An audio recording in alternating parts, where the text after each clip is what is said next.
Good morning, good evening, good afternoon, wherever you are. Welcome to Dreamy Dreamland with Sunsail Bob. So, how you doing? What's going on? Uh, Another beautiful day. Last night it rained and rained and rained. So spring is on its way, definitely. And I'm, just puttering around here at the school, making meals, delicious meals. I made a really nice mushroom bisque, shrimp bisque, um, vegetable stew, and I fed that to John, and he was, "Oh, this is amazing." First, I made it just the consomme, just the sauce, and I gave that in a little cup, and he drank. "Oh, that's great!" Ooh. And I gave him the full meal. "Well, this is really great."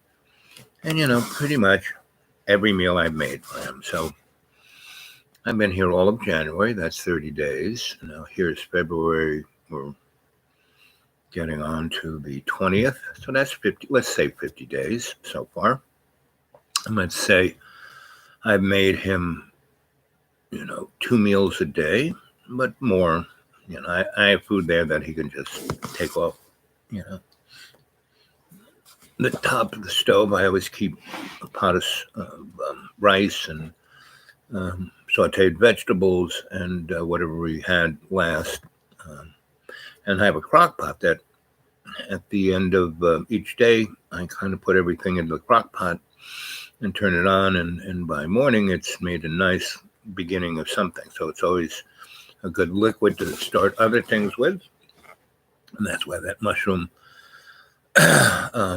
bisque mushroom shrimp bisque tasted so good, because I had that crock pot going all night long with what was yesterday's 2 meals, 3 meals, 4 meals. And I usually chop up Anthony. I'm having dinner out night. Mm-hmm. So last night, later in the evening, Lana called up and we had a very nice talk. And we talked basically about what's life about, right? And I constantly talk about being conscious intent about what you want your life to be. Because if you don't, you'll get stuck in a loop. There are a lot of people stuck in a loop. Well, am I going to pay my bills? All I want is my children, my wife. I work so hard and nothing. Oh, my life sucks. I just want to kill myself. That's not a very happy loop to be in, right? Mine is I've had at least 50 different lives in this life. I've died 7 times. And why New York City was my hometown for so long, 32 years, was that I could leave it for up to 3 years and come back. And it was like I just left the other day. I mean, when I left to go to Australia, and we were only going to be away for about 6 months, and we ended up being 3.5 years. I came back, and Don went up to San Francisco, and I went to New York. And it was amazing because I just, I got back into New York in the morning, and, I took a cab back to my place in Brooklyn just to see, and all my keys fit, all the doors opened, everything was as I left. And I had rented it out to a guy whose mom and dad were rich, and he wanted to be an artist. He went to art school, and he wanted to, right? So he, I gave him a key fee of, a hefty key fee, and said, "This is yours until I come back, right? And don't worry about anything. You don't have to pay anything. No rent, no this, no that. You might give some money to the super to keep him happy, but other than that, not much, right? It's, landlords, when a super comes to pick up the $150 a month, which is like, average loft in that time, 1977, in Soho was $3,000, And the first 10 years that I lived in Soho, basically, I never paid a nickel because I was working for real estate people who owned buildings, and I was fixing them up, and they'd pay me that, but they'd also let me stay there to oversee the place, keep an eye on things.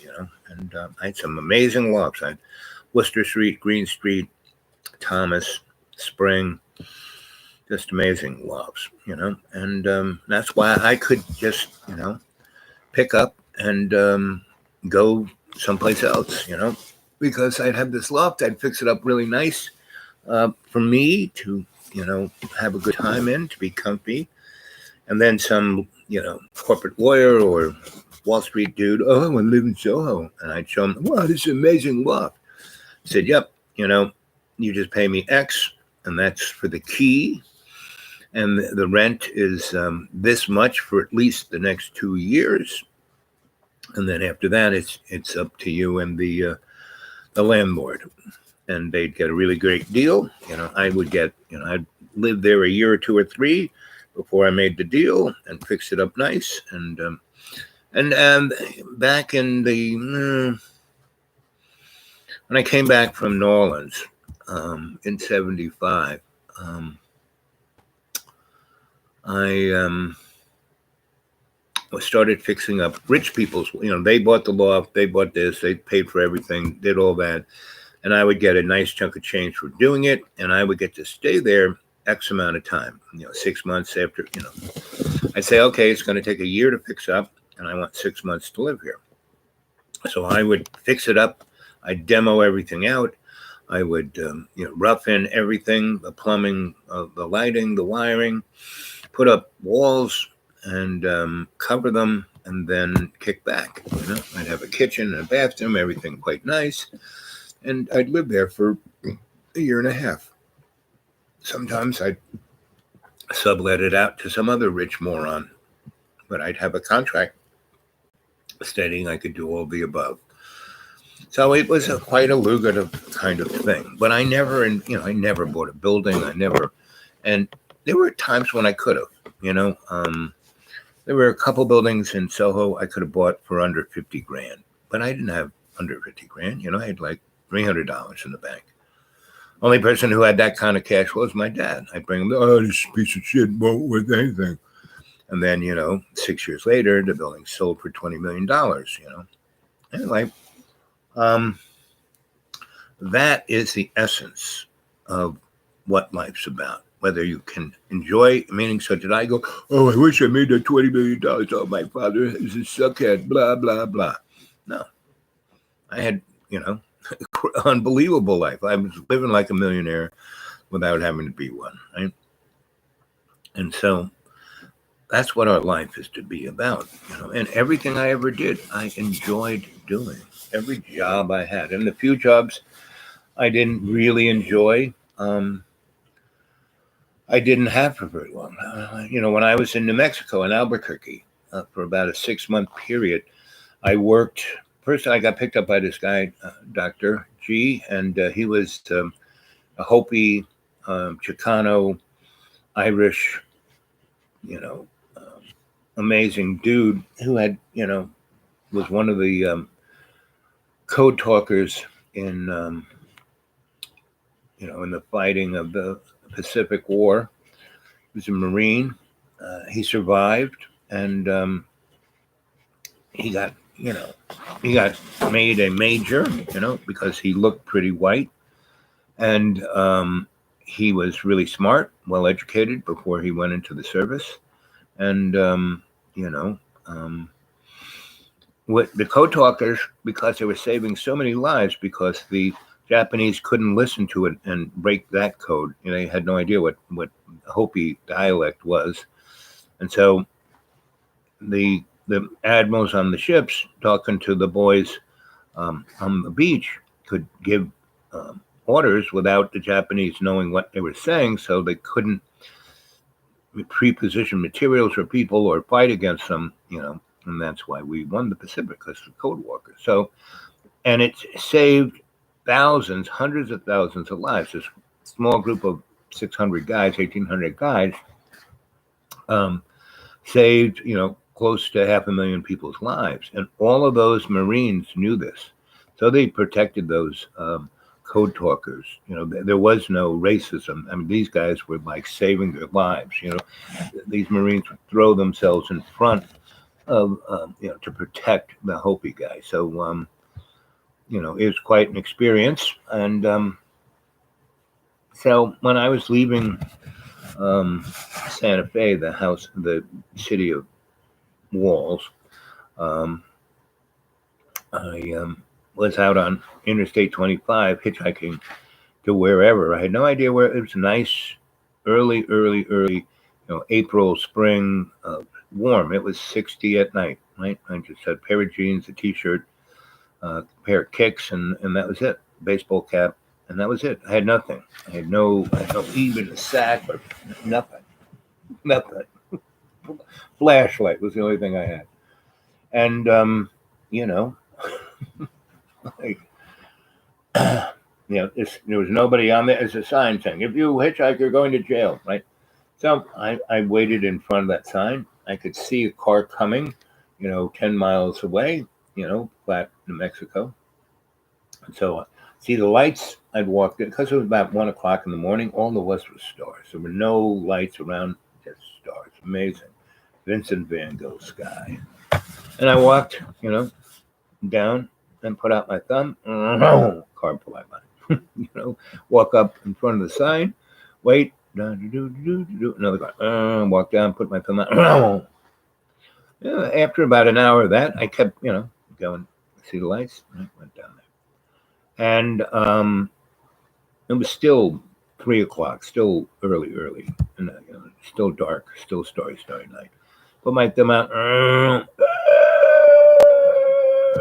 Guys, puts in and it's a screaming pink Ford Mustang, right? And early, 1960 something, right? And it had canary yellow shag carpet on every floor, the top of the, what do you recall that, where the controls are, and the seats, everything was canary yellow, right? And it was a convertible, top was down, and he had the 8-track in there, and he had really good traveling music. He had the Jackson Browne, he had the Allman Brothers, he had Jimi Hendrix, and this guy looked like he was Santa Claus, older than me, and he was, he looks up at me and he's wearing a Hawaiian shirt, and it's like, this guy is me. I'm going to be that guy in about 40 years from now, 50 years from now. I was about 20 something, 26, 25. So I get in, and he goes, "Where you going, kid?" And I go, "Wherever you're going." He goes, "Good." He takes off. We're flying down the road, and he opens up this little thing on the side of the car, inside, like the glove box, and pulls out a blunt, lights it up. He hands it to me and gives me a light. So here, light that up. So I light it up, take it, very tasty. Give it to him. He smokes it. Right like that. He goes, "The thermos there, some coffee. Another cup. Pour me one. Pour one for yourself." So I do. Anyway, he tells me his whole story, Dr. G, and amazing. And his mother had, she was Irish and Chicano, right? And her father was a diplomat. His father was, Hopi and a college professor, right? And he's really smart and was in Chicago. And they met in Chicago, and then they went and joined the Red Cross. World War I broke out. He, was born in Paris during World War I. He came back, and they lived in New York, and then they lived in Chicago, and then they got divorced, and mother actually, you'd think the father would go back to the res, but the mother did, because she loved her mother-in-law so much, and the mother-in-law loved him so much, her so much. So she went there and, helped the folk at the res, and because she was a diplomat, had connects. And that's where Dr. G grew up, and he grew up as a really smart kid. He got to go to really interesting schools because of his mother and his grandfather. So he was well educated by the time World War II broke out. He could speak Hopi. He met he went down to join the Marines, and he was just going to be a grunt. And some guy pulled him out aside and said, "So I see you're Hopi." And he goes, "Yes." And this guy speaks to him in Hopi. He goes, they converse. He goes, "Good, I need you." And this guy was 100% white guy. He was an anthropologist, but he was a Marine, colonel, and he was a code breaker. And so he had been, in Japan when they first started island hopping, and there was some really nasty things where they lost thousands of guys for no reason at all, right? Because the Japanese could break their codes and understand what they were saying, and they were waiting in lay. So this guy talked to an admiral and said, "Listen, I think I have a situation for this problem we have." And he's the guy who started code talking. So Dr. G, he was one of the first people picked up, and he looked white, and he had lots of college degrees, and he spoke Hopi fluently. He also spoke Japanese, German, French, English, you name it, he spoke it. He was a linguist. And he was all about etymology, where words come from. And the fact that I am really interested in that because I couldn't speak, and when I was a child, because of the nun murdering me in first grade, I was sent off to be with the Marinols for 2.5 years, 3 years, and they taught, I was like the $6 million man. They put me back together, and Dr. Black did the initial saving my life and putting me back together, but because my larynx was crushed and put sideways, and my jaw was broken, and it healed in a funny way, and my ear, I'm deaf in this ear except for certain other frequencies that no people hear, and this eye does the same thing. These guys took all of that, instead of saying, "Oh, you're a lost case, oh, you're gonna have a terrible life," which a lot of doctors said to me, my parents and me. No, they said, "No, these are great opportunities. We're going to rebuild you." And that's what my godfather, Cardinal Cushing, sent me to these guys. He knew these guys were on top of it, and that I would respond like a flower growing in a greenhouse. So there I was, 25-ish, and we're having this amazing conversation, and he pulls off, and one of these kind of truck stop things that isn't, it's not even a rest stop. It's just the road goes off the highway, and you can go to sleep there, right? And we pull off, and there's nobody there, and it's we're looking up at the stars. It's an amazing night, and he brings out a bottle of Irish whiskey, and we drink that. And we smoke another blunt, and he has sandwiches, and and he is telling me tons of stories, and I'm just listening, and I'm just listening, and I'm just listening, and I go into a dream time, and I'm living those stories that he's telling me. And that's what I try and do with you guys, is give you access to that dream space where you can have these experiences, right? That's why I'm telling these stories. And that's what I'm trying to do with my friend here at the school, but he's, "Oh, I just want to die," which is like, not really. God, God gave you the gift of life. Sandra, hello, sweetheart. And it's not ours to throw away, right? And if you are a parent, that is a great gift. Children are, they're there to teach, and most, parents in the modern world view their children as, at the best, as a fashion compliment, and at worst as a stone around their leg to be, tormented. And so, but no, children are there to educate their parents. Children teach your parents well, right? So we're getting along great. We're having great, philosophic. And he goes, "Boy, you're a smart kid. 25. I've been teaching university that last, 15 years, and how old are you?" 25. There's nobody. The higher they go up into graduate school and PhDs, the stupider they get. It's really unbelievable. And I told him who were my teachers, and he's like, "That's pretty cool." So anyway, he goes, "So are you a handy guy?" And I said, "I'm a very handy guy." He goes, "I'm driving back to Rome. I'm going to Albuquerque, and my mother died, and she had a general store and a bunch of houses, and it's right in the Chicano neighborhood. And she was, there is no social services for those folks, and she was. And so I'm going to carry on my mother's, work, and it seems like a good thing for me to do.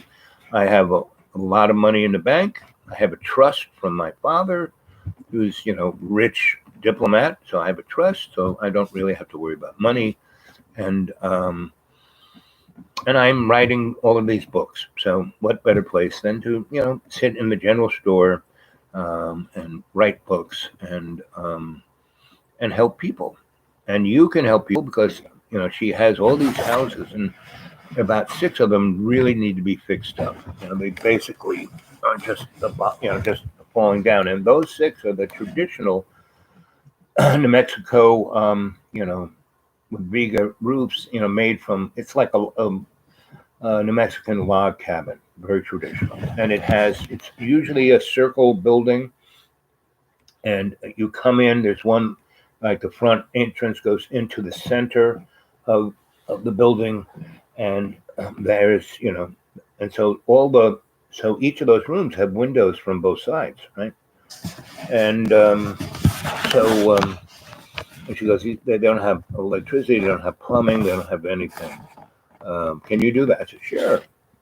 So that was my first project. We went there.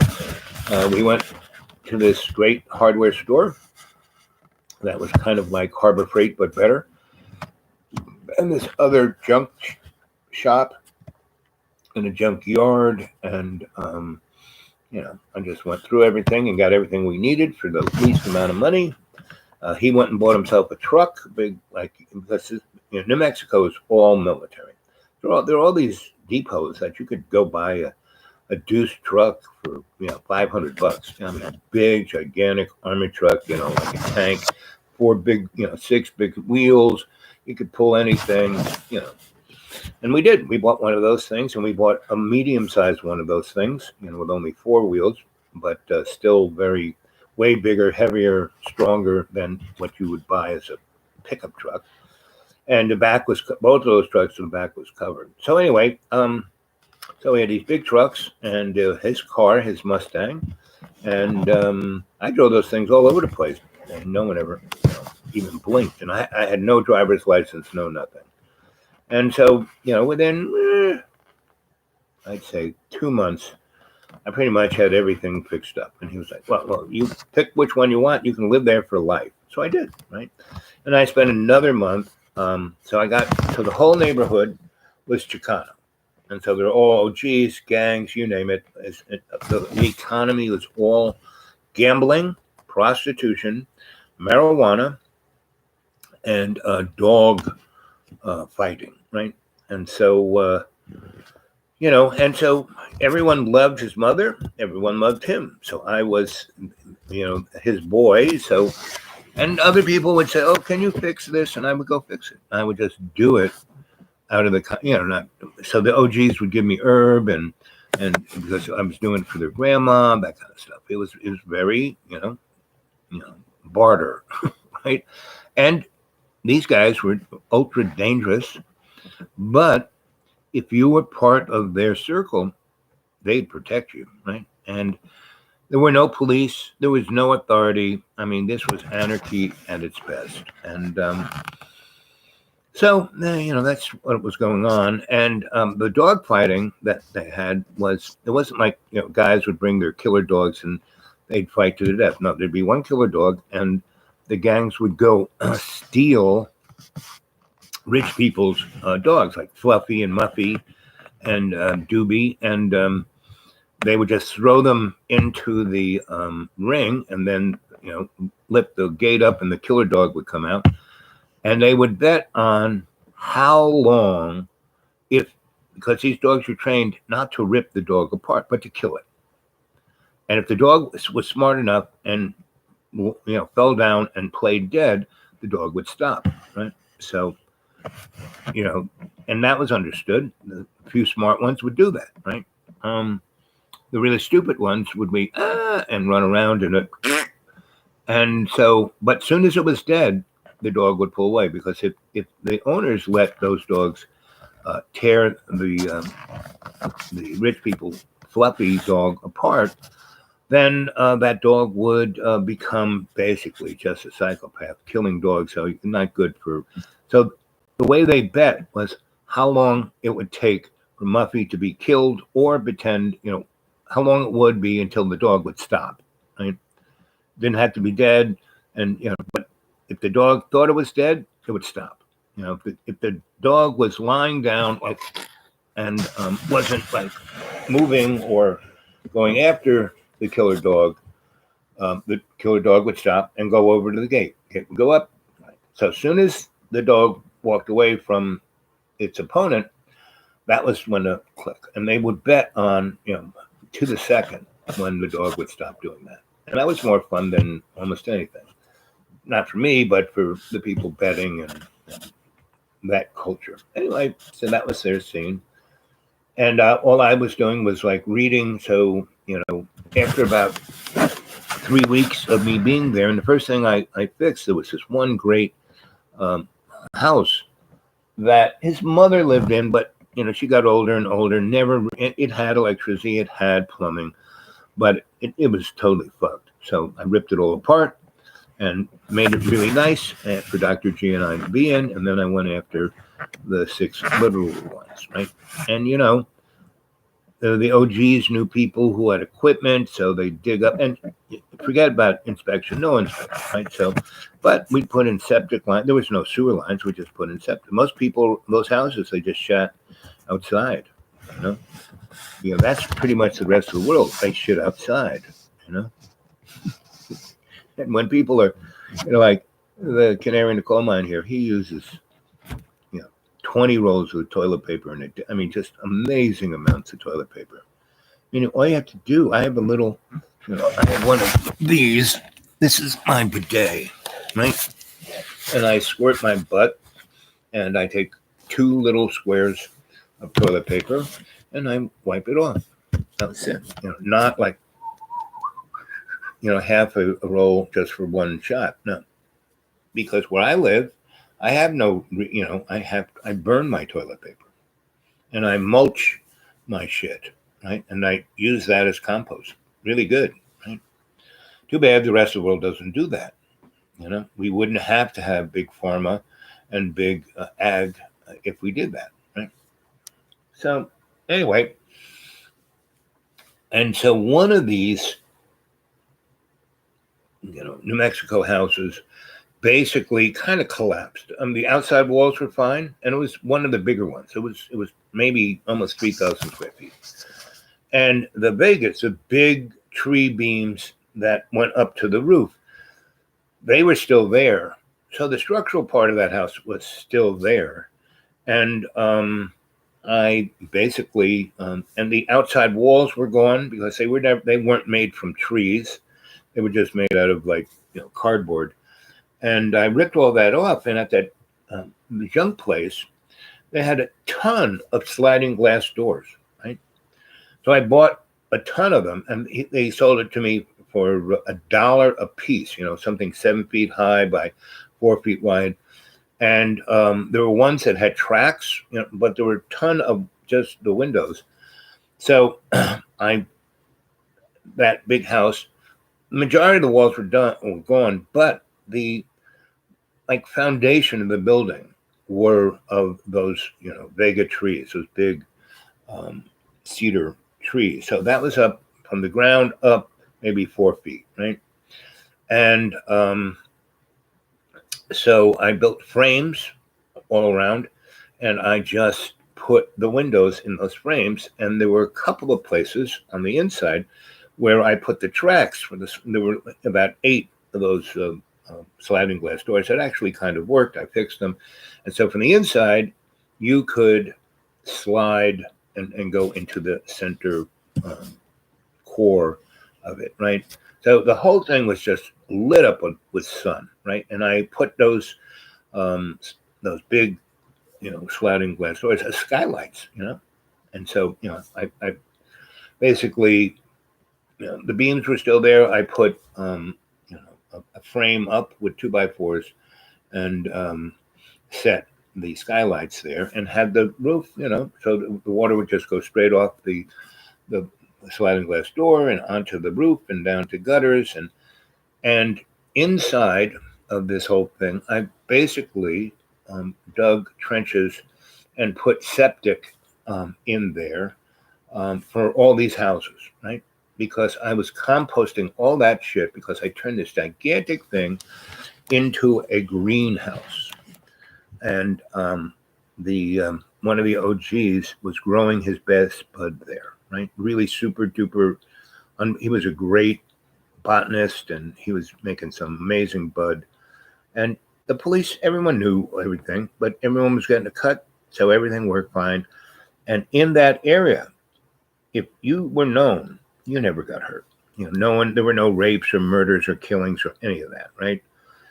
But if outsiders came in, they were never found again, right? So, and that was known, so it was the most peaceable place you could imagine. And it allowed everyone to be who and what they were. And that's what life's about. Right now, everyone gets, is trying to get over. First, I want to be a millionaire. If I only had $20 million. Well, I was telling you about the, the weaselly, whiny bitch husband and the,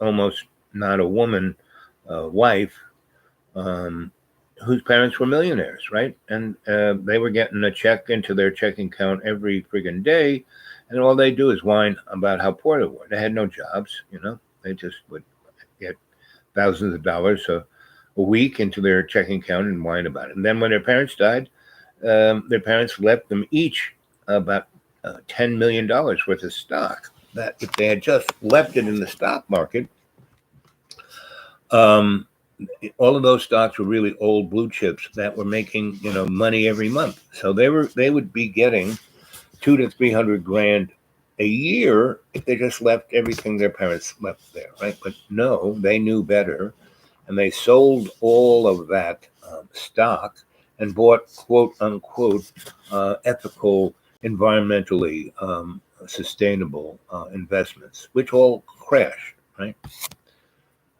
And they lost, between $10 and $20 million in less than 3 years. But that wasn't this Hispanic. These people had nothing, but they lived like millionaires. They had plenty of food. They not only were they growing bud, there was another. So I did one of those, and the other one that was totally whacked, I turned it to a greenhouse, and we grew about an acre's worth of hydroponic food and fish, right? And I was taking water. That was one thing we did get from. Well, actually, we had a well. We had a really nice well that fed everything, but we had a gray well, a gray line that we got from the city, for the guy's, store, and I put that to everyone's toilet and shower and washing machine, right? And I found washing machines in that junk thing and fixed them. That's where I learned how to fix washing machines and dryers, and so I got everybody a washer, everyone a dryer. A lot of people had dishwashers because it saved more water. And we had an amazing community, right? And then I went and fixed other people's houses. And yes, so that first 6 months, I was doing that. Or less, maybe 6 months. But then I was looking for a job. There was no jobs, period, right? So, and I had no car. And one of you just say, "Hey, I'll give you a car. You just drive it around." I said, "But I don't have lights." "Oh, no one cares." But I didn't want to do that. So I got this job selling vacuum cleaners, right? This is one of the shittier jobs I had. It was Kirby Vacuum Cleaner Company. And I was a demonstrator, right? I would go to a house with a box and I knock on the door. I said, "Can I interest you in letting me demonstrate? You don't have to buy anything. Just look at this great machine." I go in there and clean their house with the Kirby and do all that stuff. And and they actually had sexual attachments for the Kirby. So sometimes those wives wanted a little entertainment, so that was kind of fun. And they would pick me. They would come and get me in their van, take me to McDonald's. I'd have my egg McMuffin, my little potatoes, and a cup of coffee, and then I get one. I get two. I get one of each. A McDonald's meal, number two meals, and the first one I would eat in the van, and then the next one I would eat. So they take me to a neighborhood, and I go from house to house to house, and there was a yellow card, right? And I said, just sign the yellow card that I demonstrated it to you. And what it also did, gave the guy who's going to sell the vacuum cleaner legal rights to sell, to try and sell them, right? And those guys were like, could sell anything. So if you sold the vacuum cleaner, you got $100, because the vacuum cleaners were $1,200. The Kirby System 5 was $1,200 in 1975 or 4, whenever I was there, and might have been 73. But anyway, I basically, after the first week, I said, "Boy, this sucks." So the first week, I, if you were going to stay on that job, you had to give at least 10 cards a week, right? Well, the first week, I had about 12. And the guy goes, well, this is your first week. That's not bad. Keep at it. So my strategy the next week is I basically left I said, I'm just leaving this here. I'm going to all I really have to do is get the yellow card signed, right? I don't need to, really demonstrate it. And the guy who drove me, he said, whatever. So I kept, I didn't want to lug this, 100-pound thing around, but I just go to the neighborhood and I would knock. Hi, I'm from Kirby. And I would have the folder, right? And I would, do the demonstration through the little folder, right? And so I had a little Kirby bag and had about 20, 30 of these folders in there. And I would hit 20, 30 houses. And I would get them to sign the card. And I would do 20 cards a day. And I have to go check something. I'll be right back. Talk amongst yourselves.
Uh,